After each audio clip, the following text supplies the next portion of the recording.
आदेश आदेश जय श्री राम। दोस्तों, स्वागत है आपका इस चैनल में आर्यन साधना केंद्र में। आज की इस वीडियो में हम बात करने वाले हैं मेरे अनुभव के बारे में।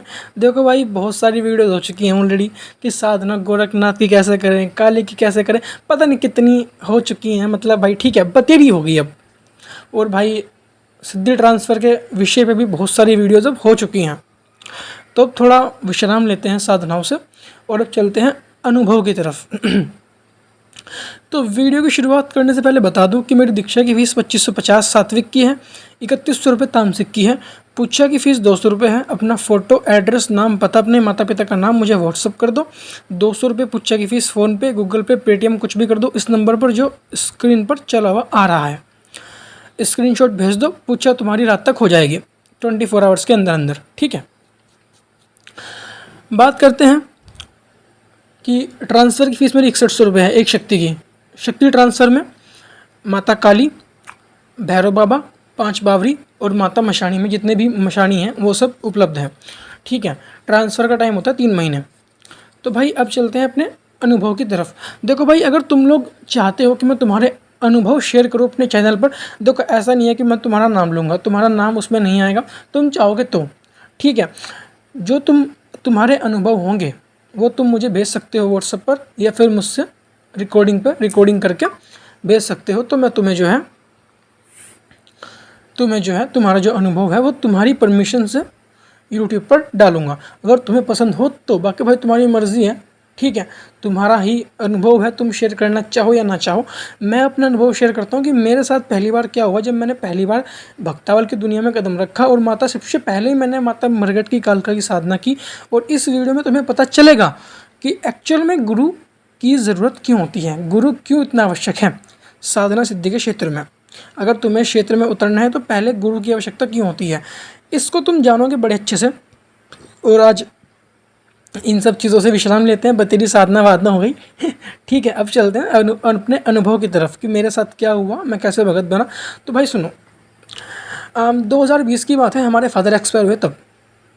ठीक है, हमारे फादर एक्सपायर हुए तो भाई उनके बाद क्या हुआ कि हमें पहले तो हम भी नहीं मानते थे। देख ठीक है, हम भी नहीं मानते थे, हम कोई अनपढ़ नहीं है भाई। एनआईटी की मैं एनआईटी से सीएससी से बीटेक कर रहा हूँ, तो मैं भी कोई ऐसा नहीं हूँ कि कुछ भी। तो भाई हम भी पढ़े लिखे हैं। और भाई यहाँ पे जो है हम पहले बिल्कुल नहीं मानते थे कि ऐसा कुछ होता है। हमारी मम्मी जो है वो पूजा पाठ करती थी, घर में भी थोड़ी बहुत ही हवन चलते रहते थे, कभी 6 महीने 1 साल में। तो मतलब ठीक था, जो कि एक मिडिल क्लास फैमिली होती है, सबके घर में थोड़ी बहुत ही पूजा पाठ होती है, वो सब सही चल रहा था। बाकी भाई सब कुछ ऐसा है कि पहले तो बिल्कुल नहीं मानते थे हम। मतलब मैं अपनी बात करता हूँ, हमारे घर वाले, हमारे रिलेटिव्स वो ऐसा कोई मतलब मानने वाले थे नहीं, तो हम भी नहीं मानते थे। तो जब हमारे फादर एक्सपायर हुए तो हमारे घर में भगत आए। और तब क्या हुआ कि हमारे घर में पहली बार मुझे एक्सपीरियंस हुआ कि कोई शक्ति मुझे दिखी अपनी आंखों से छत पे खड़ी हुई। वो मेरा फर्स्ट टाइम एक्सपीरियंस था और मैं एक्चुअल में वहाँ पे खड़ा रह गया। ना मैं हिल पाया, ना मैं कुछ कर पाया। रात का समय था, शाम का समय था, 7-8 बजे। हमारे जो सेकंड फ्लोर था हमारे घर का, वहाँ पे बिल्कुल पिछला जो कमरा था वहाँ पे उस टाइम गेट नहीं था। तो गेट नहीं होने की वजह से हम वहाँ पे देख पा रहे थे कि सामने क्या खड़ा है। और वहाँ पे थी एक काली परछाई, अंधेरा हो रहा था, शाम का समय था, ऊपर लाइट नहीं थी। और बिल्कुल एकदम से क्लियर वो चीज़ दिखी मुझे कि हाँ वहाँ पे कोई खड़ा है। और मुझे पता है भाई, इतना तो देखो, ये सब तो दिखाते हैं फिल्मों में कि वहाँ पे जाके देखा क्या है क्या नहीं है। एक्चुअल रियलिटी तो ये है कि अगर कुछ दिखता है ना, ये कुछ आभास भी होता है, तो आदमी को एकदम से आता है कि हाँ यार कुछ ना कुछ शायद पैरानॉर्मल हो सकता है या फिर ऐसा कुछ हो सकता है। तो मुझे भी एकदम वही था कि हाँ भाई पहली बार ज़िंदगी में कुछ देखा है, ना हाथ हिल रहे ना पैर हिल रहे, एकदम से सुन्न। और मेरी उम्र भी कोई होगी उस टाइम 17 के आसपास, 17 के आसपास की मेरी उम्र थी। तो भाई पहली बार कुछ एक्सपीरियंस किया था। तो मैंने तब क्या किया, तब मैंने हमारे यहाँ पे ना गोरखनाथ जी की बहुत पूजा होती है, हमारी मम्मी करती है गोरखनाथ जी की बहुत पूजा। तो मैंने गोरखनाथ जी को याद किया अपने जीवन में पहली बार, और एक्चुअली मेरा शरीर एकदम से नॉर्मल हुआ और मैं एकदम से नीचे भागा। ठीक है, तो इस तरीके से भाई पहली बार ये था मेरा, ये घटना थी जब मैंने ये चीज़ माननी शुरू करी। फिर घर में भगत आए, घर में जब भगत लोग आए, देखो भाई 90% भक्तों की यही कहानी है। यही कहानी होती है कि उनके घर में तंत्र था, फिर घर में भक्तों का आना जाना हुआ, उन्हें इन बातों पर यकीन हुआ, फिर उन्होंने सेवा लगाई, वो इन चीज़ों में और घुसते चले गए और एट द एंड में भगत बन गए। और भाई मेरी भी सेम यही है। अब देखो, जब हमें पता चला कि हमारे घर में क्या शक्ति है, हमारे घर में थी माता शमशान काली छोड़ रखी थी, और हमारे फादर भी इसी चीज़ में एक्सपायर हुए थे। माता मरकट की कालका के रूप में माता काली छोड़ रखी थी हमारे घर में।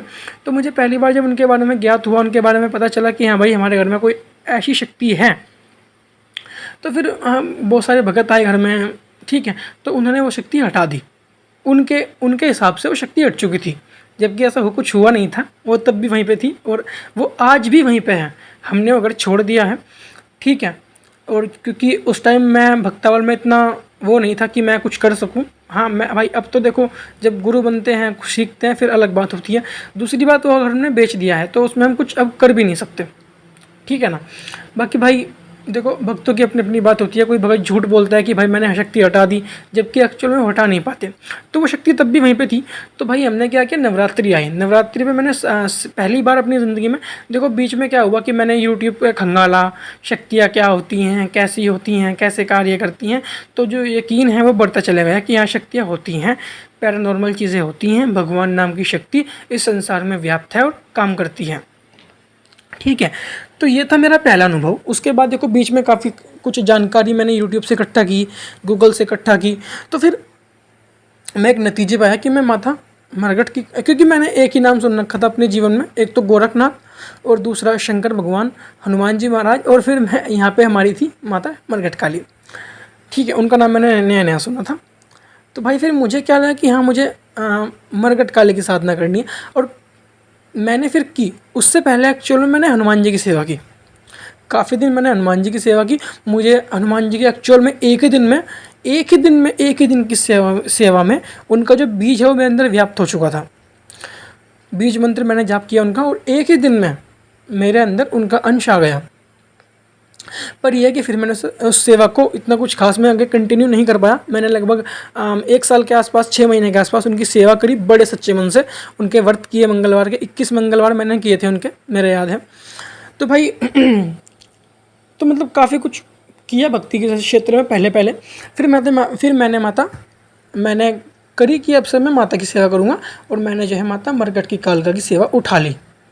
अब हुआ क्या, मैंने पहली बार उनको भोग दे दिया, क्योंकि मैंने एक चैनल है दरबार, दिल्ली दरबार के नाम से, जो है ना वो लेडीज़ एक है, मतलब एक उनका नाम मुझे देख भाई याद नहीं है, पर वो दरबार लगाती हैं दिल्ली वाली कालका के नाम से, बड़ी प्रसिद्ध हैं और अच्छी भी हैं, बड़ी प्यारी भी हैं, ठीक है भाई। तो उनके मैंने वीडियोस देखे, और वहाँ से मुझे पता चला कि 5 पताशे, 2 लौंग और 2 इलायची का भोग अगर देते हैं माता को, तो माता काली बहुत खुश होती है। तो मैंने बिना सोचे समझे कपूर के ऊपर भोग दे दिया पहले दिन। अब लगभग 1 हफ्ते के आसपास मैंने उन्हें भोग दिया। तो 1 हफ्ते बाद क्या होता है कि लगभग 3 से 3:30 बजे के आसपास कोई शक्ति मेरे पास आती है। मुझे पहली बार इस संसार में हुआ अनुभव स्लीप पैरालिसिस का, ठीक है। अब मैंने उस टाइम हनुमान जी की पूजा सेवा कर रखी थी, और मेरी मम्मी के ऊपर भी शक्ति थी। तो मैंने उनको ना उसी दिन झाड़ा मारा था एक्चुअल में, और मुझे क्या लगा कि वो चीज़ मेरे पास आई है क्योंकि मैंने मम्मी को झाड़ा मारा, उसको छेड़ा है। तो मैं डर गया। हुआ क्या, मेरा शरीर उठ नहीं पाया, और ये मेरे साथ उसी टाइम 2 बार हुआ। पहली बार मुझे लगा कि हाँ भाई हो सकता है कि हो गया हो, ठीक है कोई बात नहीं, सो जाओ। ऊपर से मैं कमरे में अकेला सो रहा था, और मेरा अलग ही रूम था, मैं अलग ही सोता था। तो भाई फिर वो दूसरी बार हुआ, और दूसरी बार मेरे ख्याल में ये नहीं है कि माता है, मेरे ख्याल में क्या है कि भाई वो जिन है, या फिर जो शक्ति हमारे घर में व्याप्त है, जो शक्ति जिसकी वजह से पापा की डेथ हुई है, वो शक्ति है। तो मैं डर गया, और मैं जो है अपने कमरे से उठ के भाग गया, ठीक है। देखो भाई उस टाइम होता है भाई, पहले साधक जो बनते हैं उनके साथ तो ऐसा ही होता है, ठीक है। ऊपर से गुरु नहीं था, ज्ञान नहीं था कुछ भी।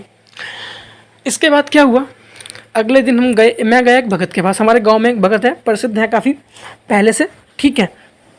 तो उनके पास मैं गया, उन्होंने मुझे बताया कि ऐसे ऐसे माता की शक्ति जो तू पूजा कर रहा है, तो माता की शक्ति तेरे पास आई थी रात और तू डर गया। मैंने कहा चलो भाई कोई बात नहीं, अब तो हो गया जो होना था, ठीक है। अब जो नए भगत हैं जो आगे बनेंगे और मेरी वीडियोस देख रहे हैं, तो एक बात पहले ही बोल दूँ, तुम माता काली की सेवा कर सकते हो, कोई दिक्कत नहीं है, पर माता को अंगारी पे और कपूर पे भोग मत देना स्टार्टिंग में। पहले 1 महीने बिना भोग के रखो, 1 महीने बाद भोग लाओ बिना अंगारी का भोग, फिर 1 महीने बाद जो है भोग लाओ कपूर पे, उसके बाद लाओ अंगारी पे, तभी बेटर होगा। अगर तुम डायरेक्ट ही अंगारी पे कूदोगे फिर कपूर पे कूदोगे ना भाई, तो फिर शक्ति प्रचंड रूप से आएगी और तुम संभाल नहीं पाओगे फिर, क्योंकि बिना गुरु की शक्ति संभलती नहीं है। ऊपर से ज्ञान नहीं होता कि अगर ये हो गया तो क्या करना है, ये हो गया तो क्या करना है। तो भाई ठीक है, फिर उसके बाद हमने काफ़ी मतलब उसके बाद माता शमशान काली एक्चुअल में मेरे पर प्रसन्न थी। और फिर भक्तों के पास गए तो भक्तों ने कहा कि मतलब जब हमारी मम्मी या फिर हमारे घर वाले जब भटकते थे कि भाई ऐसे ऐसे घर में दिक्कत है, कोई घर को ठीक करने वाला मिल जाए, तो फिर मैं भी गया था, एक बार मैं भी गया था। तो उसने क्या कहा था कि तूने माता को भोग दिए हैं, और उस टाइम ना माता काली वहाँ पे एक्चुअल में आई थी। उन्होंने कहा कि इसका लड़का है ऐसे मुझे भोग देता है, ठीक है। तो मैं डर गया एक्चुअल। मैंने कहा यार पहली बार ज़िंदगी में देखा कि किसी ने पूछा निकाल ली है कि जो मैं अपने घर कर रहा हूँ वो चीज़ यहाँ कैसे पता चली। तो उस टाइम तो फिर यकीन और भी ज़्यादा हो गया कि भाई अब तो हाँ, अब तो सब कुछ होता है जीवन में और संसार में हर एक चीज़ होती है। ये चीज़ बिल्कुल कंफर्म हो गई उस टाइम। तो उन्होंने क्या कहा कि तुम मत कर, तेरी उम्र नहीं है, तुम मत कर। तो मैंने छोड़ दिया। उसके बाद फिर मैंने माता दुर्गा की बहुत सेवा की। माता दुर्गा की मैंने इतनी सेवा की लगभग 7 से 8 महीने इतनी सेवा की, बहुत सेवा की दुर्गा माता की। और एक्चुअल में फिर उसके बाद मैंने उन्हें भी छोड़ दिया लेकिन उनका अंश मेरे पास आज भी है। उनके लिए मन में भाव इतना है कि शायद माता काली के लिए भी ना हो, क्योंकि वो मेरी एक तरीके से ना, जैसे बोलते हैं कि बड़ी माँ, उस तरीके से मैंने मानता हूँ कि हाँ, जिसकी मैंने पहली सेवा की है ना, दुर्गा माँ की सेवा मैंने माता काली के बाद की थी। लेकिन एक तरीके से मैं उसको फ्री मानता हूँ कि हाँ, दुर्गा माता की सेवा एक्चुअल में मेरी बड़ी है उनसे। वो अलग बात है, मैंने छोड़ दी बीच में तो फिर वो हो गया, लेकिन फिर भी मानता हूँ कि हाँ, दुर्गा माता मेरे लिए ऊपर है उनसे। तो फिर मैंने माता की सेवा छोड़ दी फिर से, और फिर मैंने पकड़े गोरखनाथ। देखो पहले क्या होता है कि एक देवता पसंद नहीं आया, छोड़ दिया, फिर दूसरा पसंद नहीं आया, वो छोड़ दिया। तो ऐसे ऐसे वो पहले मैंने हनुमान जी पूजे, वो छोड़ दिए, फिर माता काली पूजी, वो छोड़ दी, फिर दुर्गा पूजी, वो छोड़ दी, फिर दोबारा मैंने गोरखनाथ जी पूजा, छोड़ दिए, फिर मैंने गोरखनाथ, माता काली और जारवीर तीनों को जोड़े में पूजा, फिर छोड़ दिए ठीक है। तो ऐसे कर करके लगभग फिर मैंने दोबारा हनुमान जी को पूजा, फिर छोड़ दिए, फिर माता काली गोरखनाथ जी को पूजे, फिर छोड़ दिए। तो इस तरीके से जो है मैंने, भाई देखो बच्चे थे, ज्ञान नहीं था, और ये तो किसी के भी साथ हो सकता है, मैं नहीं हूँ, सबके साथ A to Z यही होता है। एक्चुअल में सच्चाई यही है, सबके साथ ही ये होता है। तो भाई देखो, मेरा सबसे आज तक मुझे ज़िंदगी में सिर्फ 2 ही बार अनुभव हुआ शक्तियों का। एक बार, पहली बार जब मुझे वो शक्ति अपने पिछले कमरे में खड़ी दिखी थी, और दूसरी बार जब मेरे साथ स्लीप पैरालिसिस का अटैक हुआ था। बस उसके बाद ना कभी हुआ, ना ज़िंदगी में कभी आगे होने वाला, और ना उससे पहले कभी हुआ। सिर्फ ये 2 ही चीज़ हैं जो मेरे साथ आज तक हुई हैं, जो कि डरावनी थी, जिनसे मैं डरा था। ठीक है, अब तो माता महामाया की इतनी कृपा है कि बस अब तो जो होगा देखी जाएगी। अब तो संभाल लेंगे भाई, अब तो संभालने की हिम्मत है। तो भाई ऐसे फिर मैंने गोरखनाथ जी को अपना जो है फिक्स कर दिया, और अपने जो है माता काली को फिक्स कर दिया। उसके बाद गुरु भी बदले भाई, एक गुरु आया वो गया, एक आया फिर दूसरा आया वो चला गया, ठीक है। फिर तीसरे गुरु आए, फिर वहाँ पे मैं स्थिर हो गया, और उनसे मैंने सेवा ली माता काली की, केसरमल बावरी के, गोरखनाथ जी की, ठीक है। अब मेरे पास कुछ लोग पूछते सिद्धियाँ कौन कौन सी है, तो भाई सिद्धि नहीं है, साफ बोलता हूँ, सिद्धियाँ नहीं होती, कृपा होती है, ठीक है। शनि धाम से काफ़ी ज्ञान मिला हुआ है, शनि धाम से काफ़ी सूक्ष्म ज्ञान है, प्रीतम भैया से काफ़ी सूक्ष्म ज्ञान लिया है, हर्ष भैया से भी लिया है, उसके बाद अपने गुरुओं से भी लिया है, गुरु पीरों से भी लिया है, गोरखनाथ जी महाराज ने भी सपनों में दिया है, हनुमान जी ने भी सपनों में दिया है ज्ञान। तो भाई है काफ़ी अपने पास मामला है, ऐसी बात नहीं। तो भाई मेरे पास, अगर मैं बात करूँ मैं किसकी पूजा सेवा करता हूँ, तो मैं सिर्फ और सिर्फ माता काली और अपने बावरी केसरमल की सेवा करता हूँ। और भी शक्तियाँ हैं जो कि सबल सिंह बावरी हैं, माता मदान वाली चौगान वाली है, ठीक है। बिल्कुल खुला बोल रहा भाई, बिल्कुल एकदम खुला बोल रहा, जो बात रियलिटी है। गोगा झारपीर है, गोरखनाथ है, माता काली है, 5 बावरी हैं, माता मदान वाली चौगान वाली है, और उन सबसे बड़ी मेरी गुरु भक्ति है और मेरा खुद का ज्ञान है, मेरी खुद की शक्तियाँ हैं, मेरी खुद की अर्जित की हुई शक्तियाँ हैं। तो इस तरीके से भक्तावल में आया, इस तरीके से मैंने सेवा साधना की। और भाई मुझे लगभग आज से मेरी उम्र फ़िलहाल 20 साल के 20 साल है, ठीक है। और 20 साल की उम्र में मैंने भक्तावल पूरी सीख ली है, एकदम से बढ़िया वाली मेरी गद्दी चलती है, सबके काम बनते हैं। और मेरी गद्दी कोई ऐसी नहीं है कि मैं उतारा करता हूँ या फिर बली वली करवाता हूँ। मैं देखो साफ बोलता हूँ, मेरी गद्दी है शनिधाम वाली। जैसे वहाँ पे हवन हो के तंत्र काट होती है, मेरे यहाँ भी वैसे ही हवन किए जाते हैं, क्रिया होती है और तंत्र काट होती है। बस उनका ये है कि वो ना शक्तियों को भोग नहीं देते, मैं शक्तियों को देता हूँ भोग। शक्तियों को पहले तुम्हारे नाम से भोग जाएगा, ताकि अगर हवन 90% कार्य करे तो 10% कार्य वहाँ पे हो जाए शक्तियों के द्वारा, ठीक है। तो इस तरीके से हम काम करते हैं और इस तरीके से हम कार्य करते हैं। तो भाई आज की वीडियो में सिर्फ इतना ही था, ठीक है। आदेश आदेश, जय श्री राम।